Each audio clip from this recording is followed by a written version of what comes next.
सीमा के सामने अब क्या पोजीशन है। आगे जाएगी कुएं में गिरेगी, पीछे हटेगी तो वो खाई में गिरेगी। वो अपने देश की नहीं हुई, वो भारत की क्या होगी। अब वो इतनी ज्यादा भारत पाकिस्तान की बुराई कर चुकी है कि अब वो तो ये कभी नहीं चाहेगी कि मैं पाकिस्तान जाऊं। ना तो लीगली आई है और ना ये हिंदू थी, क्योंकि इसके वीजा के अंदर जो इसने वीजा, आप देखेंगे कि जो इसने नेपाल का वीजा लिया और जो एप्लीकेशन दी, वो एप्लीकेशन हमने नेपाल एम्बेसी में जाकर के तलाश की है। कोई बात नहीं, गलती तो बहुत बड़ी बड़ी करी है, पिटने दो थोड़ी सी, क्या हो गया। अगर कोई पीट भी रहा है तो थोड़ा सा अकल तो लगनी चाहिए। मुझे ही बता दे कि वकील साहब मैं पिट रही हूँ, मुझे बचा लो, तो मैं वहां से खुद निकाल दूंगा, उसको निकाल दूं, जेल भिजवा दूंगा। चीजें तो हमारे पास ही है, हमने पब्लिक नहीं की। लेकिन जहां से हो रही हैं उनको जिम्मेदारी का मुजाहरा करना चाहिए। देखिए, सीमा के सामने अब क्या पोजीशन है कि सीमा के सामने अब ऐसी पोजीशन है, उसके सामने तो कुआं है और उसके पीछे खाई है, यानी कि बहुत बड़ा तालाब है। उसको रास्ता नहीं मिल रहा, आगे जाएगी कुएं में गिरेगी, पीछे हटेगी तो वो खाई में गिरेगी। तो अगर वो यूं कहती है कि जनाब क्योंकि वो अपने मुल्क से गद्दारी कर चुकी है, अपने मुल्क के खिलाफ काफी कुछ बोल चुकी है, उनके लोगों को भला बुला भी खुद भी कह चुकी है, सचिन से भी कवा चुकी है। तो जो इंसान अपने मुल्क का नहीं हुआ वो हमारे भारत का क्या होगा। आप समझो एक बात को, जिस देश में इंसान पैदा हुआ, जहां का नमक खाया, जहां वो पैदा हुई बड़ी हुई, वहां के स्कूल में गई, वहां पर 4 4 बच्चे पैदा किए, वहां के डॉक्टरों ने उसको इलाज दिया, 4 बच्चे हुए होंगे तो उसको इंजेक्शन भी लगे होंगे, ठीक है, और उसकी ट्रीटमेंट भी हुई होगी, उसका ऑपरेशन भी हुआ होगा, उसको कभी बीमार भी पड़ी होगी तो डॉक्टरों ने हेल्प भी करी होगी, सरकारी इदारों ने भी आपकी मदद की होगी, क्योंकि हर मुल्क का आदमी करता है अपने देश के लिए। तो जब उनकी खिदमत को और अपने पति को जो उसको जो कमाने के लिए बाहर गया हुआ था और उसको वहां से पैसे भेजता था, उसके घर को भी भेज दिया, उसके जो पैसे भेजता था वो भी बर्बाद कर दिए, जो तो अपने पति की नहीं हुई, अपने रिश्तेदारों की नहीं हुई और जो अपने देश की नहीं हुई, वो भारत की क्या होगी। अब वो इतनी ज्यादा भारत पाकिस्तान की बुराई कर चुकी है कि अब वो तो ये कभी नहीं चाहेगी कि मैं पाकिस्तान जाऊं। अगर मैं चली गई तो वहां पर मेरे लिए बड़ी मुश्किल खड़ी हो जाएगी, लोग वहां की सरकार जेल में डाल देगी या लोग वहां का विरोध कर देंगे, उसको नुकसान पहुंचा सकते हैं, ये तो उसके दिमाग में है। अब उसके पास क्या रास्ता बचा, उसके पास रास्ता बचा भारत में सेटल होने का। भारत में वो सेटल होना चाहती है, लेकिन भारत की जो नया सीएए कानून है उसके तहत वो कंडीशन को पूरी नहीं करती, क्योंकि भारत में जो सीएए कानून हुआ है वो सिर्फ हिंदू माइग्रेंट्स को, जो पाकिस्तान से आए हैं, उन लोगों को नेशनलिटी प्रोवाइड कराने का एक कानूनी रास्ता है, जो 2000 जो 10 साल पहले आए हैं, जो 2014 से पहले आए हैं।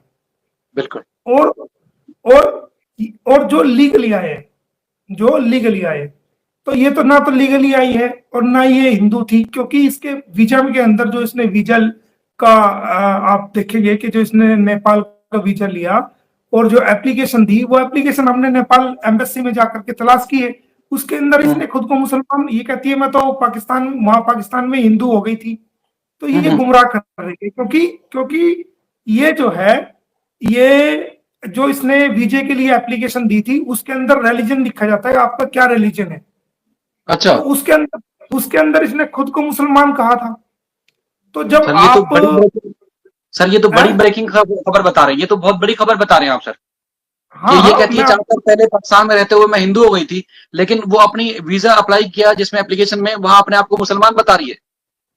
उसके अंदर वीजा एप्लीकेशन के अंदर जो मैं नेपाल एम्बेसी क्यों गया था, मैं एम्बेसी बहुत सारी, देखो मैं एक ऐसा वकील हूं, मैं तारीफ की बात नहीं करता, लेकिन मेरी आदत है, मैं किसी मैटर को या तो लेता नहीं हूं, अगर मैं किसी मैटर को लेता हूं तो फिर मैं उसकी बारीकी तक, वहां की फाउंडेशन से चलता हूं, ताकि मुझे नीचा ना देखना पड़े किसी भी लेवल पे, और मैं अदालत के हर और अपोजिट पार्टी के हर सवाल का, हर दांव का जवाब बखूबी लीगली दे सकूं।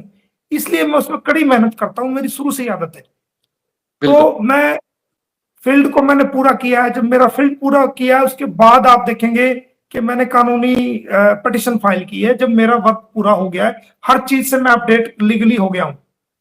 तो एक वकील जो है वो कोरे कागज की तरह होता है, जिस दिन उसको केस मिलता है, कितना भी जी। हाईलाइटेड केस है उससे उसका कोई लेना देना नहीं होता, लेकिन जब उसके हाथ में वो केस आता है तो वो कोरे कागज की तरह होता है। तो मैं बिल्कुल कोरा कागज था, तो अच्छा मैंने सर, सब।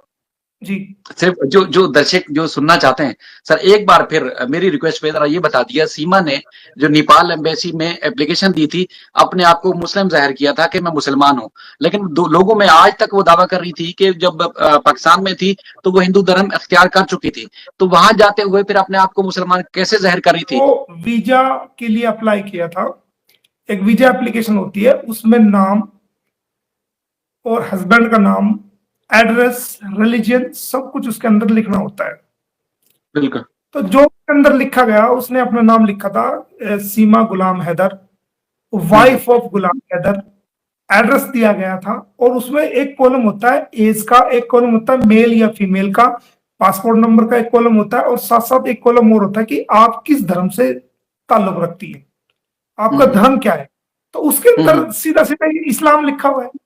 तो अगर बच्चे का इस्लाम, भी मुस्लिम लिखा हुआ है, इस्लाम लिखा हुआ है, तो जब अपना उसमें भी बच्चों मुस्लिम का और, भी हाँ बिल्कुल, उसमें जब अपना भी इस्लाम, बच्चों का भी इस्लाम लिखा हुआ है। सबका, पूरे 5 के 5 लोगों का, बच्चों का भी, उनका भी। तो जब उसके अंदर इस्लाम लिखा हुआ है, उसके अंदर मुस्लिम लिखा हुआ है, तो ये कैसे झूठ बोल रही है भारत में कि जी मैंने तो पाकिस्तान में रहते हुए हिंदू बन गई थी। इसका ये है कि सीमा की जो वीडियोस और तस्वीरें सामने आ रही हैं जिसमें उसके जिस्म के मुख्तलिफ हिस्सों पे तशद्दुद के निशान है, मारपीट है, वो आपको मैंने अर्ज की थी कि तकरीबन कोई फरवरी के दूसरे हफ्ते में शायद आपके पास थी, जो गुलाम हैदर के तवज्जुह से आपको मिल गई थी। उनकी कानूनी तौर पर, इखलाकी तौर पर वैसे क्या हैसियत है, कहीं अगर वो शो हो रही है तो भी? कोई बात नहीं, गलती तो बहुत बड़ी बड़ी करी है, पिटने दो थोड़ी सी, क्या हो गया? अगर कोई पीट भी रहा है तो थोड़ा सा अकल तो लगनी चाहिए। हम्म। जिनके जिनके भरोसे पे वो इतना बड़ा धोखा करके आई है, अगर वो उसको उस भरोसे का उनको प्रसाद दे रहे हैं, तो थोड़ा सा लगने दो ना। वैसे तो मैं इसकी कोई लीगली कोई उसको मैं सर्टिफाइड नहीं करता हूं कि ऐसा हुआ है नहीं हुआ, वो मेरा विषय नहीं है। मेरा विषय तो देखिए, मेरा जो सब्जेक्ट है, मेरा विषय तो लीगल कार्रवाई करना है।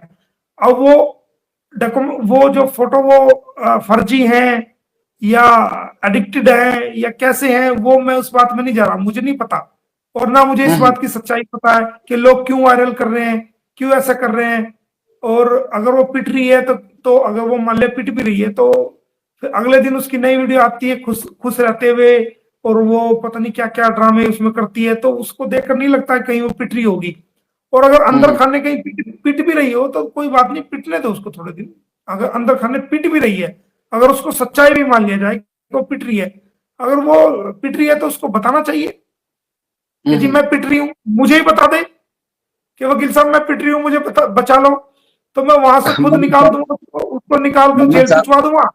हाँ, चाहे वो इसकी मैं मेरे खिलाफ खिलाफ पार्टी है, अगर वो मुझे भी फोन कर दे या मुझे कोई मैसेज दे दे कि वकील साहब मुझे बचा लो, मैं यहाँ फंसी हुई हूँ यार, मुझे ये मार रहे हैं पीट रहे हैं, मैं 2 सेकंड में उसको निकाल के उसको जेल में पहुंचा दूंगा, चल तू जेल में रह आराम से। जेल मोहम्मद जरूर साहब, कटवानी है, और इसकी बच्चों को इसकी वापस जो करो। या उसकी एक कॉल रिकॉर्डिंग वायरल हो, उसमें गुलाम हैदर के वकील होने के नाते ना तो आपका कोई वास्ता है और ना ही आपके केस पे कोई फर्क पड़ेगा। अगर किसी को कोई मसला है वो जाने और सीमा जाने। मुझे किसी के एविडेंस की जरूरत नहीं है, मेरे पास मैंने पहले ही बहुत सारी एविडेंस इकट्ठी कर दी है, और मेरा केस जो है बहुत स्ट्रॉन्ग है, क्योंकि मैं अब तक जो काम काम कर रहा था वो सिर्फ एविडेंस को कलेक्ट ही तो कर रहा था, और क्या क्या क्या कर रहा था, सच्चाई को जानना और उनकी एविडेंस को लेना, वो सारा मैं कर चुका, मेरे पास हर डॉक्यूमेंट है। और अगर मुझे कोई एविडेंस की जरूरत पड़ेगी तो मेरे पास कानूनी रास्ता है, वो जब गवाही का दौर आएगा तो उस वक्त मैं पूरा करूंगा।